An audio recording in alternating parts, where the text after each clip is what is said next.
بسم اللہ الرحمن الرحیم۔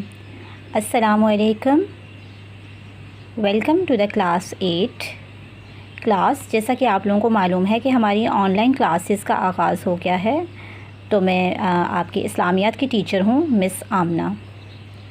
تو آپ یہ پکچر دیکھ لیں، یہ آپ کی 8 کلاس کی اسلامیات کی کتاب ہے، مطالعہ اسلام، ٹھیک ہے۔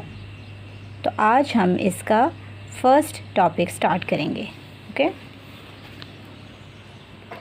ہمارے پاس فرسٹ سبق نمبر 1 جو ہے وہ ہے توحید، ٹھیک ہے۔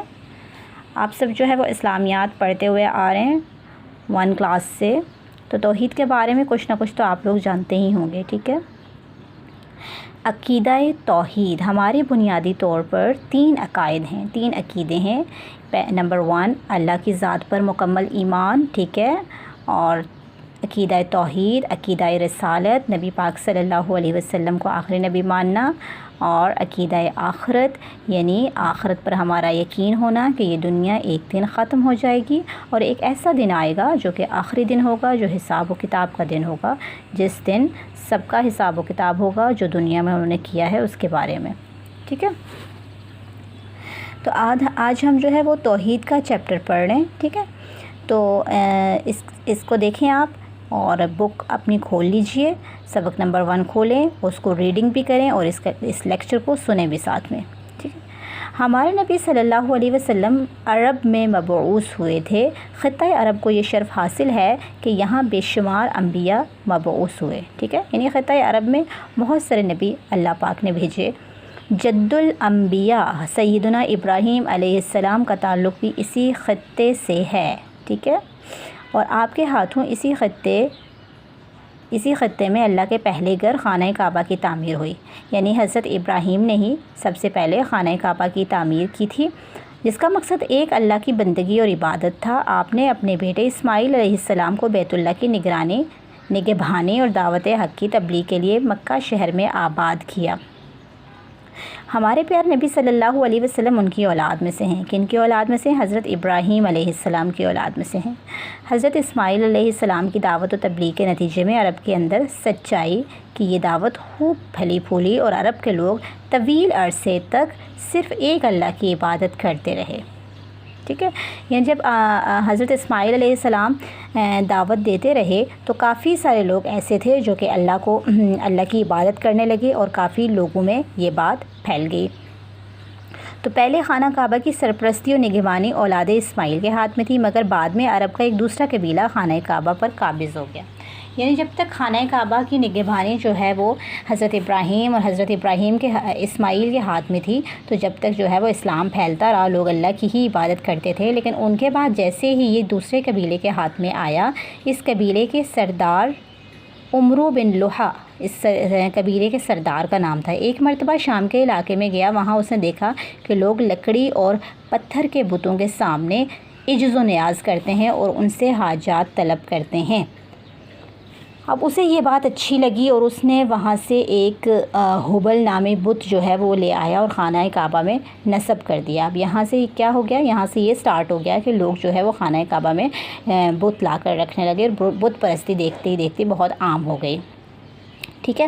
اور لوگوں نے اپنے باپ سیدنا ابراہیم علیہ السلام کی دعوت کو بلا دیا، اور وہ لوگ جو ہے بت پرستی کرنے لگے، بتوں کی عبادت کرنے لگے، اور سارے لوگ جو ہے وہ گمراہی میں پڑ گئے، ٹھیک ہے۔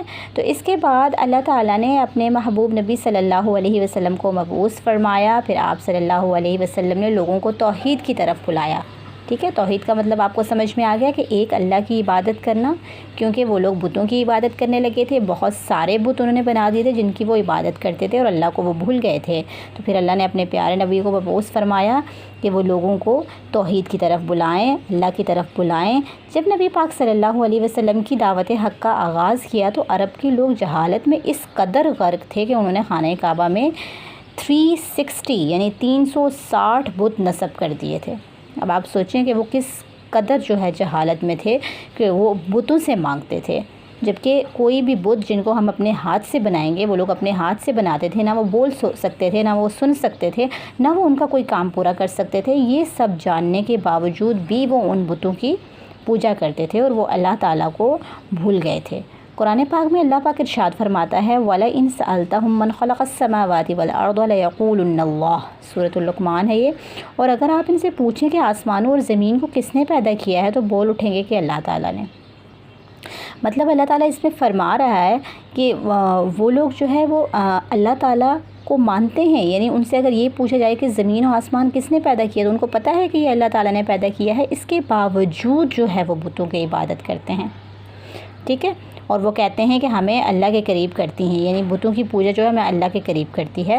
تو پھر مزید اللہ پاک نے ارشاد فرمایا کہ ما نعبدہم الا لیقربونا الی اللہ زلفیٰ، ہم تو ان کی عبادت اس لیے کرتے ہیں کہ ہمیں اللہ سے قریب کر دیں، یعنی وہ یہ بہانہ کر رہے ہیں کہ ہم بتوں کی عبادت اس لیے کرتے ہیں کہ بت جو ہیں وہ ہمیں اللہ تعالیٰ کے قریب کرتے ہیں، ٹھیک ہے۔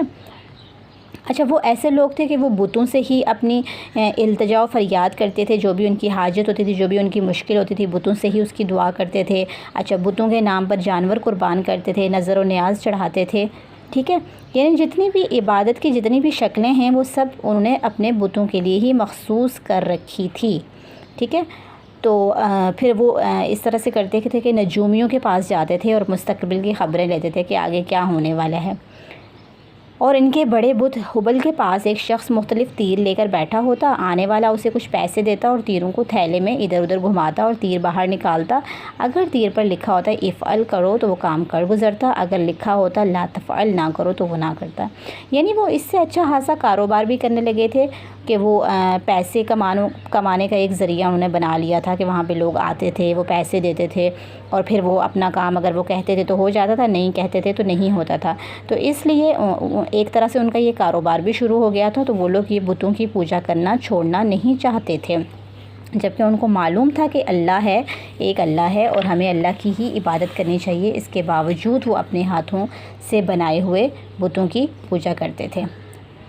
تو جب نبی پاک صلی اللہ علیہ وسلم کو اللہ تعالیٰ نے ان لوگوں کی اصلاح کے لیے مامور فرمایا تو انہیں بتایا کہ جو کچھ تم کر رہے ہو وہ حقیقت نہیں ہے، وہ باطل ہے، وہ غلط ہے، تمہارے بت کوئی اختیار نہیں رکھتے۔ تو اللہ تعالیٰ نے واضح طور پر قرآن میں ارشاد فرما دیا وَيَعْبُدُونَ مِن دُونِ اللَّهِ مَا لَا يَضُرُّهُمْ وَلَا يَنفَعُهُمْ وَيَقُولُونَ هَؤُلَاءِ شُفَعَاؤُنَا عِندَ اللَّهِ سورہ یونس۔ یہ مشرکین اللہ کے سوا ان کی عبادت کرتے ہیں جو انہیں نہ نقصان پہنچا سکتے ہیں اور نہ ہی نفع، اور کہتے ہیں کہ یہ اللہ کے پاس ہمارے سفارشی ہیں۔